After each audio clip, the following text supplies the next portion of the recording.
Hola, ¿cómo están? Bienvenidas y bienvenidos a Voces por la Igualdad, un podcast para reflexionar, cuestionar, actuar frente a los retos que enfrentamos como sociedad en materia de género, derechos humanos e inclusión. Hoy abordaremos un tema urgente, la violencia por razón de género en México. Analizaremos múltiples formas, cómo se reproduce a nuestras instituciones y espacios cotidianos y cómo afecta no solo a mujeres, sino también a personas de la diversidad sexual. Además, reflexionaremos sobre la importancia del lenguaje como herramienta de inclusión y los caminos posibles hacia una sociedad más justa, libre de violencia y exclusión. ¿Por qué entender la violencia es el primer paso para erradicarla? Y comencemos. Ok, en primer lugar hablaremos sobre qué es la violencia por razón de género. La violencia por razón de género se refiere a cualquier acción u omisión que dañe o menoscabe los derechos y libertades de una persona con base en su género. Esto incluye no solo agresiones físicas, sino también psicológicas, sexuales, económicas e institucionales. Esta violencia es sistemática. No se trata de casos aislados, sino del resultado de una estructura social que históricamente ha colocado a las mujeres y a las personas LGBT en condiciones de desigualdad. En México, esta realidad es alarmante.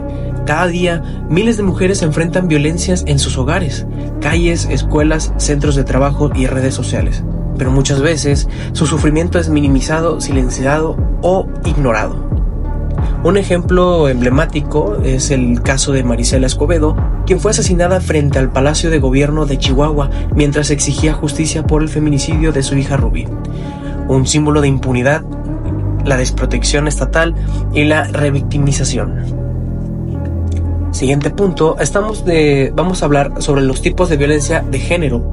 Sí, conocer los tipos de violencia de género permite identificarlos y combatirlos. La Ley General de Acceso de las Mujeres a una Vida Libre de Violencia establece que la violencia física es el uso de fuerza que causa un daño corporal. Varios ejemplos como golpes, empujones, quemaduras, encierros.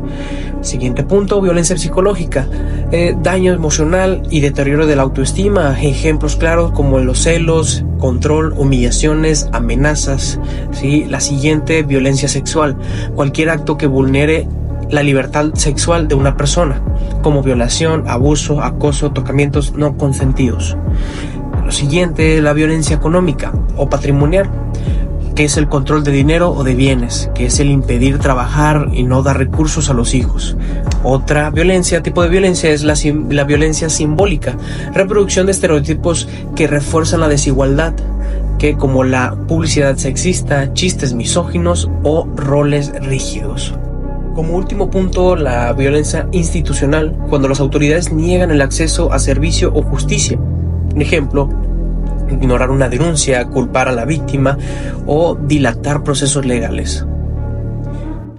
Hablaremos también acerca del contexto mexicano y retos en el acceso de la justicia. En México, la violencia de género está normalizada y lo más grave es la impunidad.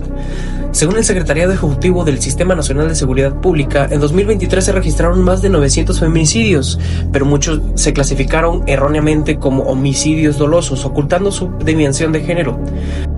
Uno de los problemas estructurales es la poca preparación de autoridades en perspectiva de género, trato revictimizante en ministerios públicos, estigmatización de las mujeres que denuncian y la falta de redes efectivas de protección.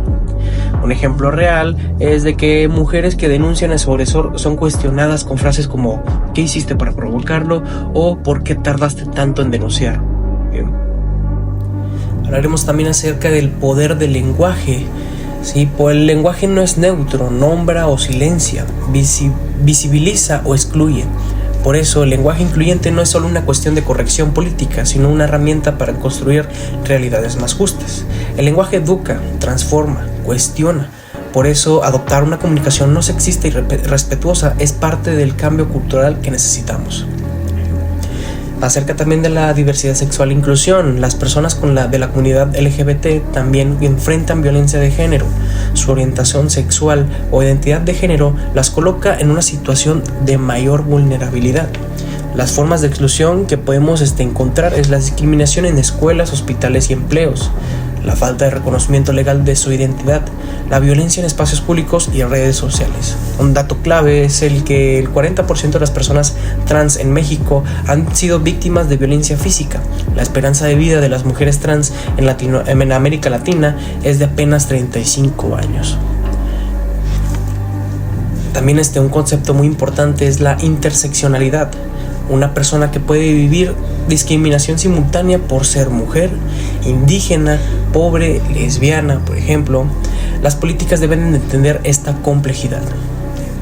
Ahora vamos con caminos hacia la igualdad y la inclusión. Frente a este panorama, la transformación es posible, pero requiere compromiso desde todos los sectores: gobierno, sociedad civil, medios, instituciones educativas y, por supuesto, cada persona.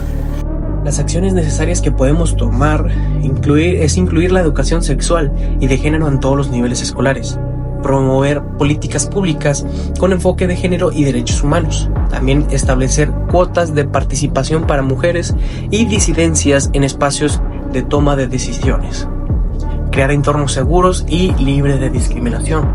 Un ejemplo muy inspirador es colectivos feministas, grupos de jóvenes LGBT y defensoras de derechos humanos están generando redes de acompañamiento, espacios de denuncia y campañas de sensibilización. La igualdad no llegará sola, se construye y todas las voces cuentan. Bueno, pues gracias por acompañarnos en este episodio de Voces por la Igualdad.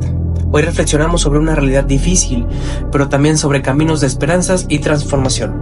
La violencia por razón de género no es inevitable, es el resultado de estructuras que podemos y debemos cambiar. La igualdad y la inclusión comienzan con escuchar, nombrar, reconocer. Comienza contigo. Comparte este episodio, lleva la conversación a tu escuela, tu casa, tu trabajo, pero cada gesto, cada palabra puede marcar la diferencia. Nos escuchamos en el próximo episodio y hasta entonces.